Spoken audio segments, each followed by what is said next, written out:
새해가 밝았습니다. 어제가 22년도 마지막이었죠. 그리고 이제 오늘 1월 1일로 23년도가 시작이 되었습니다.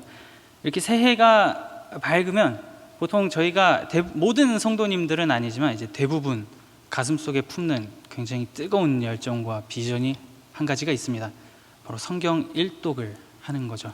내가 작년에는 다 읽지 못했는데 올해는 반드시 읽으리라, 이러한 다짐을 저희가 하게 됩니다.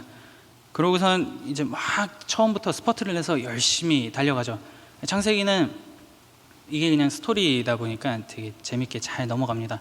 그러고선 작년에 나를 가로막았던 그 출애굽기의 벽 앞에 저희가 다시 서게 되죠. 이 애굽에 하나님께서 내리시는 재앙을 쭉 읽다 보면 굉장히 재미가 있어요. 블록버스터다 막 이제 이러면서 재미가 있는데, 이들이 광야에 들어가고 나서 하나님의 인도함을 받고 애굽을 떠나고 난 후에 이 광야에 들어가고 나서부터 문제가 생기기 시작합니다. 읽다가 같이 그 광야에서 실종이 되어버리는 거죠. 막 갑자기 청색실, 자색실, 가늠의 꼼, 배실 이러면서 이런 어려운 말들이 나오다 보니까 저희가 나는 올해도 여기까지다, 이제 이러한 벽을 느끼게 하는 게 보통 출애굽기 그리고 그 뒤에 있는 레위기입니다. 그래도 작년의 실패를 교훈 삼아서 내가 이번에는 이 벽을 뛰어넘겠어 하고선 읽다 보면 그 다음으로 이제 보통 벽으로 느끼는 게 오늘 이 시편입니다. 왜냐하면 이 시편이라는 게 굉장히 내용이 많아요. 150편이 되거든요. 창세기나 이제 이런 것들 50장, 27장 이제 이러면 이건 조금 읽어볼 수 있어 하는데 숫자가 무려 3자리입니다. 150편이다 보니까 뭔가 읽고 싶고 해보려고 하다가 턱 그 숫자에 저희가 막히게 되는 것이죠. 그리고 그래도 이 각 편마다 내용이 그렇게 길지가 않습니다. 시편이 길지가 않아요. 오늘 저희가 읽은 146편만 보아도 1절에서 10절까지가 전부입니다. 그러면은 이거 읽을 수 있겠다 하고 1편부터 시작해서 쭉 읽다 보면 혼란에 빠지게 돼요. 이 말이 저 말 같고 저 말이 이 말 같고 뭔가 계속 똑같은 말을 하는 것 같은데 왜 굳이 똑같은 말을 150편이나 만들어낸 거예요? 이러한 혼란에 빠지게 됩니다. 그래서 이 시편도 저희가 일독을 하기 위해서 달려나갈 때 굉장히 어려운 장애물 중에 하나라고 할 수가 있습니다. 그러면 어떻게 하면, 저희가 지난주에 이어서 계속 시편을 살펴보고 있는데 어떻게 하면 이 시편이 저희에게 조금 더 가깝게 다가올 수 있을까요? 이 시편은 말 그대로 하나님을 향한 인간의 기도, 인간의 감사를 기록한 내용입니다. 그 고백으로 이루어져 있죠. 하나님의 백성이 그 주어진 인생을 쭉 살아가면서 경험한 그 모든 희로애락, 그리고 그 삶 가운데 느꼈던 그런 절망들, 그 아픔들을 하나님 앞에 다 토해내는 것, 그것이 시편입니다. 인간의 그 어떤 실존을 그대로 적나라하게 날것으로 보여주는 게 시편이라고 할 수가 있죠. 그런데 이 시편이 150편이라고 아까 말씀을 드렸는데 이 역사가 좀 굉장히 깁니다. 이 시편이 총 150편 그리고 총 5권의 묶음으로 이루어져 있는데 약 1000년이라고 하는 긴 시간 동안 이 시편이 기록이 되었습니다. 1000년, 모세부터 이제 시작을 해가지고 쭉 나라가 멸망하고 포로에서 잡혀 돌아오는, 포로에서 귀환하는 그 모든 순간까지가 약 900년에서 1000년 가까이가 되는데요. 그 시기를 살아갔던 하나님의 백성들이 자신의 일상 속에서 경험한 그 하나님, 그리고 그 절망 가운데 만난 하나님을 노래하는 것이 시편이라고 할 수가 있습니다. 제가 아까 전에 이 시편이 총 5권으로 이루어져 있다라고 말씀을 드렸는데요. 이게 앱으로 보면, 앱으로 이제 성경 앱을 키면 이 표시가 제가 가진 앱에는 나와 있지 않아요. 제가 가진 앱에는 나와 있지 않은데 이 종이 성경책을 펼치시면 거기에 이게 제 몇 권이다라는 게 표시가 되어 있습니다. 그래서 1편을 쭉 여시면 제 1권 이렇게 돼 있고 42편을 펴시면 제 2권, 이런 식으로 이게 몇 권이다 라고 하는 게 표시가 되어 있습니다. 이런 거를 조금 이제 보시면 이게 뭐겠구나라고 저희가 생각을 해볼 수가 있는 이유가, 이게 역사를 따라서 시편이 이제 모아졌고 편집이 되었기 때문에 그렇다고 저희가 볼 수 있죠. 1권부터 3권까지는 다윗 그 시대를 다루고 있습니다. 저희 다윗 너무나 잘 알고 있죠. 하나님 앞에 나아간, 하나님께 합한 사람이라는 그러한 별명을 가졌던 그 다윗부터 시작해서 그 나라가 망하기까지 그 역사 속에 살아간 사람들의 어떤 찬양과 기도, 그리고 감사가 1권부터 3권까지가 기록이 되어 있습니다. 그러면 4권이 뭐냐라고 한다면 4권은 나라가 망했으니까요, 포로로 잡혀갔던 그 사람들이 그 자신의 그 가슴 속에서 뿜어내는 그 어떤 슬픔과 절망을 기록한 것, 그 마음, 그 상황들을 통해서 하나님 제발 도와주세요 라고 하는 게 4권이라고 할 수가 있죠. 그리고 5권은 이 포로 생활을 다 끝내고 남의 나라에서 막 멸시받고 무시받고 천대받던 그 생활을 다 청산하고 약속대로 다시 고국으로 돌아왔을 때 하나님 감사합니다 라고 하는 고백이 주를 이루는 것이 5권입니다. 그리고 저희가 146편을 오늘 보았죠. 그러면 이게 몇 권부터 몇 권까지가 1, 2, 3, 4, 5권인지는 모르겠지만 146편, 150편 중에 146편이니까 이거는 딱 봐도 5권에 속해 있다라고 저희가 볼 수 있습니다. 107편부터 150편까지가 5권에 속해 있는데, 이게 이제 포로에서 돌아온 사람들이 하나님 앞에 기쁨과 감사를 올려드리는 그러한 내용이 기록된 것이 시편 제5권이다라고 저희가 정리를 할 수가 있죠. 이 1000년이라는 긴 시간을 하나님의 백성들이 다 살아갔어요. 그러면 우리가 성경을 읽고 이렇게 보면 저희도 동질감을 많이 느낍니다. 사람이 살아가는 거는 어떤 시대와 장소를 불문하고 다 비슷하구나라고 하는 거를 저희가 시편을 읽다 보면 그걸 좀 느끼게 됩니다. 하나님을 향해서 감사하는 그 시인의 고백을 딱 읽으면 맞아, 나도 이런 상황이 있었는데 하나님 앞에 감사할 수가 있어 라는 마음이 저희가 생기게 되죠. 찬양도 마찬가지입니다. 이 시인의 기도가 나의 기도 같고, 이 시인이 처한 상황, 그리고 그 처한 상황에서 건져내 주시는 하나님의 모습이 너무나도 동질감을 느끼고 저 모습이 꼭 내 모습 같아 라고 하면서 저희는 이 시편을 읽으면서 위로를 받을 때가 있습니다. 그러면 반대도 있는 거죠. 어떨 때는 읽으면 너무 가슴이 답답합니다. 어떻게 이런 상황 가운데에서도 하나님을 찬양할 수 있을까라고 하는 그 어떤 답답함이 저희들 가운데 올라올 때도 있습니다. 그러나 그러한 상황 가운데에서도 이 시인이 하나님을 찬양하는 것을 보면서 저희들 또한 다시 한번 결심을 해볼 수가 있는 거죠. 나 또한 저렇게 찬양하면서 하나님과 동행하리라 라고 하는 다짐을 저희가 해볼 수가 있습니다. 오늘 우리가 읽은 시편이 이 146편이 제5권에 해당된다라고 아까 전에 말씀을 드렸습니다. 쭉 저희가 함께 읽어봐서 알겠지만 뭔가 계속해서 하나님을 찬양하는 내용이 굉장히 많이 기록이 되어 있죠. 처음부터 할렐루야 라고 하면서 여호와를 찬양하라 라는 포문으로 이 시편의 문을 활짝 엽니다. 이 찬양시 같은 경우에는 시인이 힘들고 어려운 상황 가운데 있다고 할지라도 그 모든 상황들 위에 계시는 하나님만 바라보겠다라고 하는 고백이 담긴 것이 찬양시라고 저희가 정리를 할 수가 있습니다. 그러면 이제 궁금증을 저희가 한번 가져볼 수가 있는 거죠. 아니 도대체 무슨 상황에 빠졌길래 그 모든 상황을 뛰어넘어서 이 사람이 지금 하나님을 찬양하겠다는 건가? 라고 하는 생각을 저희가 가져볼 수가 있습니다. 뭐가 그렇게 좋길래 할렐루야 라고 하면서까지 하나님을 찬양하면서 이 시인이 나아가고 있는 것일까요? 이 시편 146편이 포로에서 돌아온 사람들이 하나님을 찬양하는 것이다 라고 제가 말씀을 드렸습니다. 그런데 이런 돌아와가지고 하나님을 찬양하는 이 찬양시와 관련된 시편에는 한 가지 특징이 있습니다. 먼저는 이제 이렇게 사람들을 이렇게 모으는 특징이 있어요. 먼저는 이게 그냥 갑자기 처음부터 하나님 찬양할래요 이런 식으로 나아가는 게 아니고, 여러분 좀 모여보세요, 와보세요, 제가 하나님을 찬양할 건데 우리 좀 같이 와가지고 한번 좀 제 얘기 좀 들어보시지 않겠습니까? 이제 이런 식으로 사람들을 초대를 합니다. 그게 이제 저희가 오늘 읽은 1절에서 2절까지의 내용이에요. 사람들을 계속 초대합니다. 하나님을 찬양을 하려면 이유가 있어야 되니까 그 이유를 듣기 위해서, 그 이유가 듣고 싶으시면 잠깐 좀 와보시지 않겠어요? 라고 하면서 사람들을 초대하는 것이죠. 그러고선 다 같이 할렐루야 라고 외치면서 내 평생 하나님을 찬양하겠습니다 라고 하면 사람들의 관심을 집중을 시킵니다. 그러면 저희가 이제 모였다고 생각을 해볼게요. 그럼 질문이 떠오르잖아요. 생각이 떠오르잖아요. 그러면 당신은 왜 날 초대한 거예요? 왜 하나님을 찬양하자고 나를 초대한 거예요? 라고 저희가 생각을 해볼 수가 있습니다.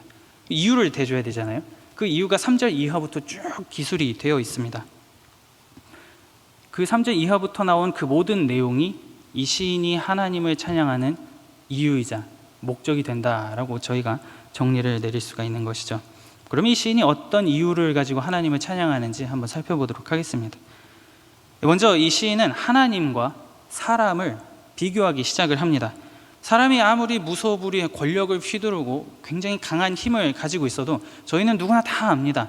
죽으면 끝이다 라고 하는 것을 너무나 잘 알고 있죠. 아무리 권력을 가지고 있고 힘이 강하다 하더라도 수명이 다하고 나이가 다 차면 죽고 흙으로 돌아가는 것이 사람의 인생입니다. 이 시인이 지금 그거를 얘기를 하고 있는 것이죠. 인생은 결국 다 흙이기 때문에 아무런 소망이 없다라고 이 시인이 얘기를 하는 겁니다. 아무리 엄청난 계획을 갖고 있고 향후 10년, 20년, 100년 뒤의 계획을 갖고 있다라고 할지라도 그가 죽으면 그 계획이 다 무효가 되는데 이 사람을 의지할 이유가 있는가라고 시인이 고백을 하고 있는 것이죠. 먼지가 되어서 사라진다라고 시인이 지금 얘기를 하고 있는 것입니다. 그걸 통해서 사람이라고 하는 존재의 그 한계, 유한한 인생의 한계를 우리가 알아야 됩니다라고 시인이 얘기를 하고 있는 것이죠. 우리가 이렇게 살아가다 보면 사람을 정말 많이 의지를 합니다. 어려울 때 힘이 되어주고, 또 저희가 순모임을 이렇게 만나고 하면 같이 기도해주고 어려운 상황을 들으면서 같이 위로해주고 이런 공동체가 있잖아요. 그럼 굉장히 너무나 그 모임이 위로가 됩니다. 이 시인도 마찬가지였던 것 같아요. 포로에서 귀환을 했다라고 하는 거는 이걸 좀 다른 표현으로 바꾸면 맨 땅에 헤딩하고 있다라고 생각을 하면 됩니다. 이 이스라엘이라고 하는 나라가 전쟁에서 졌어요. 전쟁에서 지고 수많은 사람들이 적국의 포로로 끌려갔습니다. 그러면 그 나라가 완전히 쑥대밭이 되었겠죠. 엉망진창이 되었을 거예요. 그리고 포로로 끌려간 상황이니까 그 나라를 뭐 어떻게 가꾸고 이런 기술이나 힘이 당연히 없었겠죠. 그렇게 폐허가 된 그곳에 지금 이들이 돌아온 겁니다. 돌아온 상황에서 이제 보는 거죠. 아, 지금 상황이 너무 힘들구나. 우리 같이 좀 의지를 해야겠다 라고 하면서 우리 같이 좀 모여가지고 이 어려운 상황을 이겨나가 봅시다 라고 하는 것이 지금 이 시인의 배경이다라고 저희가 생각을 해볼 수가 있는 거죠. 이들은 그저 하나님의 그 약속 하나만 믿고 내가 너희를 포로에서 다시 돌아오게 할 거야 라고 하는 약속만 믿고 지금 이들이 이 자리 가운데 돌아와 있습니다. 그런데 막상 돌아와서 딱 보니까 이건 뭐 좀 준비를 해주시고 우리를 불러주시면 좀 좋은데, 아니 하나님 아무것도 없이 그냥 쑥대밭이 된 이 나라를 그냥 우리 눈앞에 보여주면서 우리를 이 장소로 되돌아오게 하시면 어떻게 합니까? 라고 하는 마음이 이 시인 가운데 있었던 것 같아요. 그러면 먹고 살기 위해서 고민을 해야 되잖아요. 아니 금이 환영하면서 의기양양하게 여호와께서 약속을 이루셨다 하면서 나라로 돌아왔는데 아무것도 없는 거예요. 폐허가 되어 있는 곳만 바라보니까 그냥 숨이 턱 막히죠. 그러다 보니까 사람들이 이제 이렇게 막 뭉쳐서 서로 위로를 얻고 힘을 내기 시작을 했습니다. 그런데 그것이 점점점 길어지다 보니 이제 의식주만 해결하기 위해서 이들의 시선이 좀 좁아지기 시작을 하는 것이죠. 오늘 3절에서는 귀인들에 대해서 언급을 합니다. 이 단어가 조금 어려울 수 있는데요. 이걸 좀 쉽게 표현을 하면 권력 있는 자들이라고 저희가 생각을 하시면 됩니다. 나는 지금 돌아와서 아무것도 없는데 저 권력 있는 자들은 돈도 있고 곡식도 있어요. 그러면 저 사람들의 말을 내가 잘 듣고 저 사람들의 말을 좀 이렇게 잘 들어주면서 네네네 하면 저 사람들 귀인들이 곡간을 열어가지고 음식을 줄지 돈을 줄지 이건 아무도 모르잖아요. 그러다 보니까 돌아온 사람들이 이런 자들을 굉장히 많이 의지했던 것 같습니다. 권력 있는 자들만 의지를 하다 보니 이 지금 돌아온 것도 하나님의 은혜이지만 그거는 저기 좀 뒤로 밀어놓고 오로지 자신들의 의식주만을 해결해 주기를 원하면서 그들만 바라보는, 귀인들만 바라보는 상황이 지금 이 사람들에게 생겨났다라고 하는 것이죠. 그런 상황 가운데에서 시인이 얘기하는 겁니다. 여러분, 귀인들은 지금 이렇게 권력이 있고 돈이 좀 있는 건 맞아요. 그런데 결국엔 다 죽습니다. 죽고 흙으로 돌아갑니다. 그런 유한한 인생들을 지금 바라보는 것이 아니라 우리가 어떻게 여기에 돌아왔습니까? 하나님이 지금 돌아오게 하신 거잖아요. 그러니 그들보다 위에 계시는 하나님을 좀 바라볼 수 있으면 좋겠습니다 라고 하면서 사람을 의지하는 것이 아니라 하나님을 의지해야 됩니다 라고 시인이 얘기를 하고 있는 겁니다. 그 모든 사람들, 그 모든 인생을 흙으로 지으시고 흙으로 돌려보내시는 분이 바로 하나님이시니 하나님을 좀 기억해야 됩니다. 눈을 들어서, 저희가 오늘 고개 들어라는 찬양도 같이 했었는데 눈을 들어서 하나님을 좀 바라볼 수 있어야 됩니다 라고 시인이 얘기를 하고 있는 것이죠. 아무것도 없고 황폐화된 그 상황 가운데에서 하나님을 찬양할 수 있는 그 이유에 대해서 시인은 너무나도 분명하게 한 가지 단어를 언급을 합니다. 그것이 무엇이냐면 야곱의 하나님이라고 하는 단어를 오늘 이 시편 가운데에서 언급을 하게 됩니다. 야곱의 하나님에게 소망을 두는 자, 그 사람은 복이 있다 라고 시인이 얘기를 하죠. 그러면 저희가 이 타이밍에서 다시 한번 질문을 던져볼 수가 있어요. 왜 하필 뜬금없이 야곱이냐 이거죠. 이 쭉 묻은 역사를 보면 모세의 하나님이 될 수도 있고요, 아브라함의 하나님이 될 수 있고, 요셉의 하나님, 다윗의 하나님, 유명한 인물들이 굉장히 많잖아요. 그런 하나님이 될 수 있는데 그러한 하나님으로 부를 수가 있음에도 불구하고 오늘 시인은 그 모든 사람들이 아니라 야곱을 끄집어내서 야곱의 하나님께 소망을 두는 자가 복이 있다라고 언급을 하고 있습니다.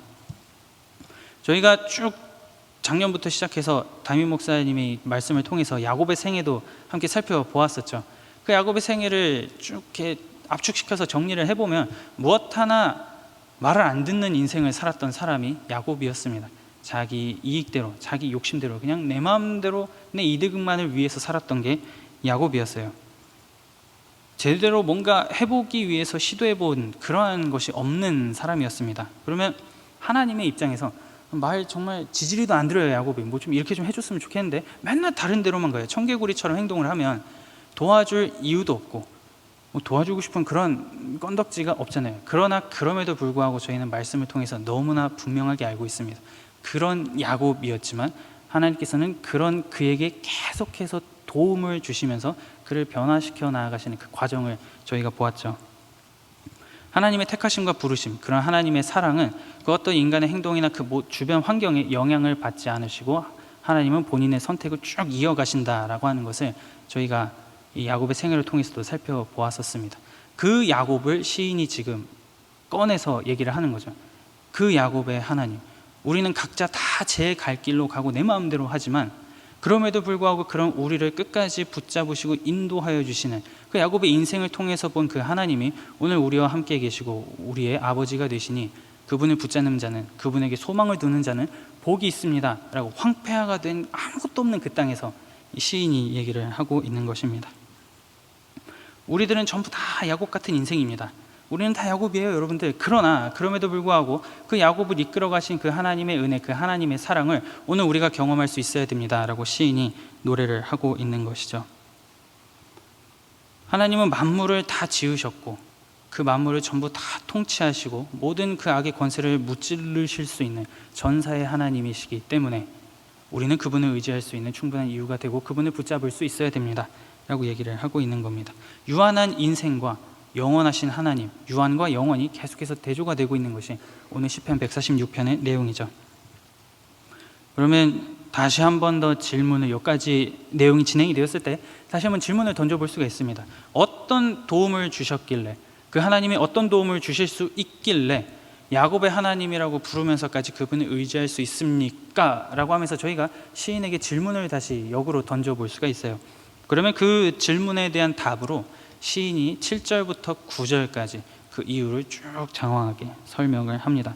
그 7절부터 9절까지의 내용이 시인의 답이고 그가 하나님을 찬양하는 이유가 된다라고 하는 것이죠.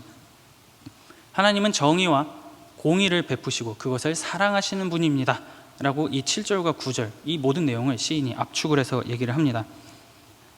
하나님이 정의와 공의를 너무나도 사랑하시는 분이고 그것을 하나님의 백성들이 베풀면서 살아가기를 원하신다라고 하는 것은 선지서에 굉장히 많이 기록이 되어 있는데 오늘은 딱 한 가지만 살펴보도록 하겠습니다. 이사야서 61장 8절을 보시면 이 말씀이 이렇게 기록이 되어 있습니다. 무릇 나 여호와는 정의를 사랑하며 불의의 강탈을 미워하여 성실히 그들에게 갚아주고 그들과 영원한 언약을 맺을 것이라. 정의를 사랑한다라고 탁 나오잖아요. 하나님이 어떤 분이신지 우리는 확실하게 볼 수가 있습니다. 억압당한 자들에게는 정의를 베풀어 주시고 배고픈 자들에게는 먹을 것을 주시는 분이 바로 여호와 하나님, 야곱의 하나님이십니다 라고 시인이 얘기를 하고 있는 것이죠. 볼 수 없는 자들에게는 볼 수 있게 해주시고 쓰러진 자들에게는 일으켜 세울 수 있는 그 힘을 주시는 분이 하나님이십니다 라고 얘기를 하고 있는 것입니다. 지금 이들이 처한 현실을 다시 돌이켜서 생각을 해보면 아무것도 없잖아요. 완전히 먹을 것도 고민을 해야 되고 쓰러져서 이거 어떻게 일어서야 될까라고 하는 고민도 이들이 하고 있었어요. 너무나 분명합니다. 그러나 그럼에도 불구하고 하나님은 이런 분이시기 때문에 쓰러진 자들을 일으켜 세우시고 굶주린 자들에게는 먹을 것을 주실 수 있는 그 능력이 크신 분이시기 때문에 그 하나님을 의지하고 나는 찬양하며 나아가겠습니다 라고 시인이 고백을 하고 있는 것이죠. 아무도 쳐다보지 않고 그저 길에 널린 돌부리처럼 차이는 그러한 인생들이었지만 그 하나님이 우리를 택하셨기 때문에 우리는 그 하나님을 붙잡으면서 나갈 수가 있습니다 라고 시인이 고백을 하고 있습니다. 의기양양하게 돌아왔을 거예요. 약속이 드디어 이루어졌다, 때가 찼다 라고 하면서 와, 여러분 막 돌아갑시다 이러면서 고국으로 돌아왔지만 아무것도 없잖아요. 아무것도 없으니 그 주변에 있는 다른 국가나 다른 민족들이 얼마나 비웃었겠습니까? 빈수레가 요란하다고 저것 때문에 뭐 가진 건 아무것도 없는데 뭐 맨날 뭐 하나님만 찬양하고 뭐가 된다라고 하는데 니들 인생을 봐라, 뭐 이 주변 사람들이 이렇게 비난을 하지 않았겠습니까? 정신 차려라 좀. 너네는 딱 보니까 그냥 허무맹랑한 그런 생각만 갖고 있고 아무것도 할 수가 없어. 야 봐라, 니네가 믿는 하나님이 지금 이 전쟁에서 져가지고 니네 다 포로로 끌려갔다가 어쩌다 운 좋아가지고 돌아왔는데 뭔 능력이 있으신 분이라고, 뭐 이런 식으로 주변 사람들이 굉장히 비웃으면서 방해를 많이 했을 거예요. 그런데 그 시인은 그러한 비웃음과 비난 속에서도 얘기를 하는 거죠. 그러나 그럼에도 불구하고 하나님을 나는 찬양합니다 라고 시인이 고백을 하는 겁니다. 눈을 딱 감으면 앞이 아무것도 안 보이는 게 니들의 인생이야 라고 주변 사람들이 놀리고 있을 때에도 불구하고 안 보이지만 나는 눈을 감아서 보이지 않지만 그러나 그 보이지 않는 상황 가운데에서도 나의 길을 인도해 주시는 하나님을 나는 믿겠습니다 라고 시인이 고백을 하고 있는 것이죠. 그렇기 때문에 시인은 자신이 처한 이 상황을 전혀 부정하지가 않습니다. 우리는 나그네요, 우리는 고아요, 우리는 과부다 라고 이 시인이 얘기를 합니다. 나그네, 고아, 과부는 3대 약자였습니다. 이 당시에 이 세 가지에 해당이 되면 당장 먹고 사는 게 너무나도 급해지는 사람들이었어요. 노동력도 없고 사람들에게 완전히 치여서 그냥 도태되어서 죽어야 되는 그러한 존재였습니다. 시인이 지금 얘기하는 거죠. 맞습니다. 우리는 나그네와도 같고요, 고아와도 같고 과부와도 같습니다. 그러나 그런 자들을 먹이시고 입히시는 분이 내가 믿는 하나님입니다 라고 시인이 얘기를 하고 있는 겁니다.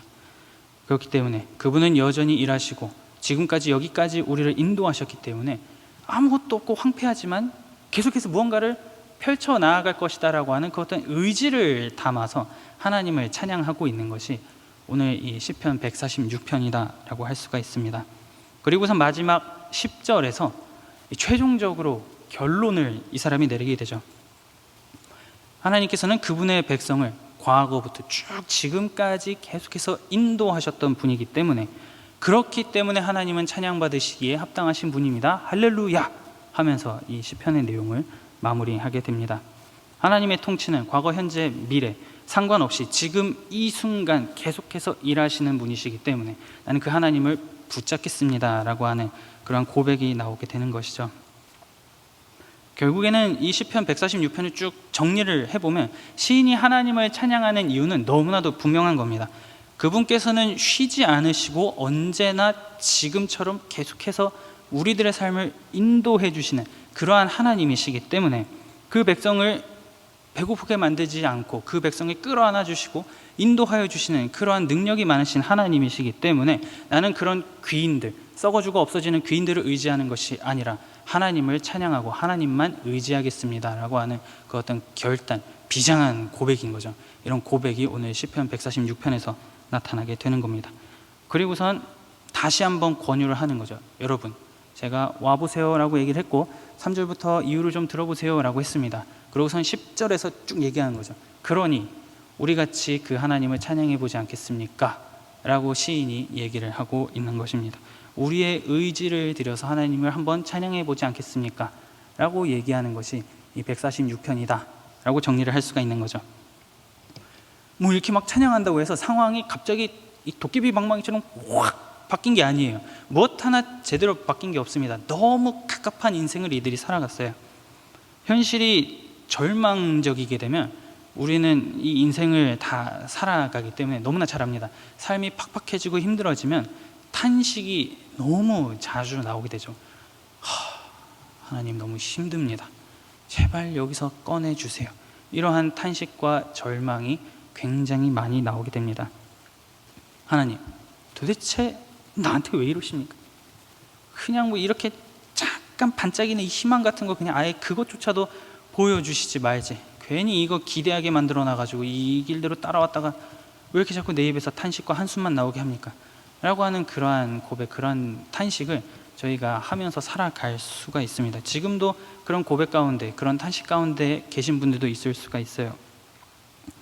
그러나 시인은 그러한 상황 가운데에서 그 탄식을 넘어서는 것이 우리에게 필요합니다 라고 얘기를 하고 있는 겁니다. 뭔가 여기서 꺼내주시고 해결해 주세요, 이걸 좀 나에게 주세요 라고 하면서 달라 라고 하는 것이 아니라 이미 다 그 모든 것들을 이루셨기 때문에 그 앞으로도 그것을 기대하며 나아가겠습니다. 이미 하나님은 모든 걸 다 이루셨습니다 라고 하며 결단하며 고백하며 나아가는 것이 이 146편이다 라고 하는 것이죠. 지금까지 하나님께서 이루신 그 모든 하나님의 큰 일을 생각해 봤을 때 너무나도 작은 자이고 먼지와도 같은 나 하나조차도 입히시고 먹이시고 이끌어 주시는 분이 하나님이시니 나는 그분을 붙잡습니다. 그렇기 때문에 내 입에서는 탄식이 아니라 찬양이 나오는 것입니다. 여러분, 우리 같이 찬양합시다 얘기를 하고 있는 것이죠. 우리가 상황에 따른 이 감사 같은 거는 누구나 할 수 있습니다. 상황이 좀 좋아지면 감사합니다. 누구나 다 할 수 있잖아요. 그런데 여기서 시인이 말하는 건 그런 것을 초월하는 감사, 그것을 넘어서는 찬양이 필요하다라고 얘기를 하고 있습니다. 그렇기 때문에 우리 하나님께서 이루신 그 모든 일들의 근거에서 그 상황을 뛰어넘어서 계시는 그 하나님을 찬양하지 않겠습니까? 라고 하는 거죠. 무언가를 받았기 때문에 하나님과 이렇게 좀 기브 앤 테이크가 되기 때문에 감사하고 찬양하는 것이 아니라, 그렇지 않다고 할지라도 의지를 들여서 의지적으로 그 앞에 나아가서 하나님을 의지적으로 기뻐하고 의지적으로 즐거워하는 것이 우리들 인간의 인생 가운데 필요합니다 라고 시인이 얘기를 하고 있는 겁니다. 우리는 이 시인의 고백을 처음부터 끝까지 쭉 다 들었습니다. 그럼 이제 저희가 오늘을 살아가는 우리가 반응할 차례죠. 이번 23년도를 이 시인의 초청에 반응을 해서 한번 나아가 보시지 않겠습니까? 시인이 얘기를 하는 거죠. 상황을 다 뛰어넘어서 그 위에 계시는 하나님을 의지를 들여서 좀 찬양했으면 좋겠습니다 라고 하면서 우리를 초청했듯이, 이 성경을 읽는 모든 독자들을 초청을 했듯이 이제는 우리가 대답을 할 차례이죠. 맞습니다. 당신이 그 인생을 살아갔고 그 인생 가운데서 경험한 그 하나님, 그분은 오늘도 나와 동일하게 역사하십니다. 그러니 나도 그 당신의 초청에 응해서 내 의지를 들여서 하나님을 찬양하겠습니다 라고 하는 그런 어떤 결단과 고백이 오늘을 살아가는 우리에게 필요한 것이죠. 그 시인이 한 발자국 앞으로 나아갔기 때문에 오늘 우리들도 당연히 그 길을 따라서 나아갈 수 있다라고 하는 것이 이 말씀을 통해서 저희가 확인을 해볼 수가 있습니다. 포로에서 귀환해서 아무것도 없는 그 척박한 땅에서 그들을 먹이시고 재우시고 입히시는 그 하나님, 그분을 찬양함으로써 내일에 대한 그 어떤 소망과 기대를 품고 달려나아갔던 이 시인의 고백처럼 우리 또한 나그네이고 고하고 과부고 그냥 길가에 널브러진 그런 돌부리 얻어 같은 그러한 인생이지만 그러한 나조차도 품으시고 하나님께서 소망을 주시니 나는 하나님을 찬양하겠습니다 라고 하는 고백이 있으면 좋겠습니다. 그래서 하나님은 영원히 그 모든 것들을 다스리시는 분이시기에 내 인생 또한 책임져 주시고 내 인생 또한 그 앞길에 하나님께서 지켜 보호해 주실 것을 내가 믿습니다 할렐루야라고 하는 그러한 고백이 우리들에게 있으면 좋겠습니다. 그래서 이 주어진 2023년을 오직 주님만이 내 길을 아시기에 그 어떤 상황 가운데 있다 할지라도 좀 더 눈을 들어서 그 상황을 뛰어넘어서 의지가 안 생기지만 의지를 들여서 찬양을 하며 이루신 일의 근거에서 하나님을 더 믿고 나아가겠습니다 라고 하며 다짐하며 하나님을 찬양하며 나아가는 저와 여러분들이 될 수 있기를 마음 다해 축복합니다.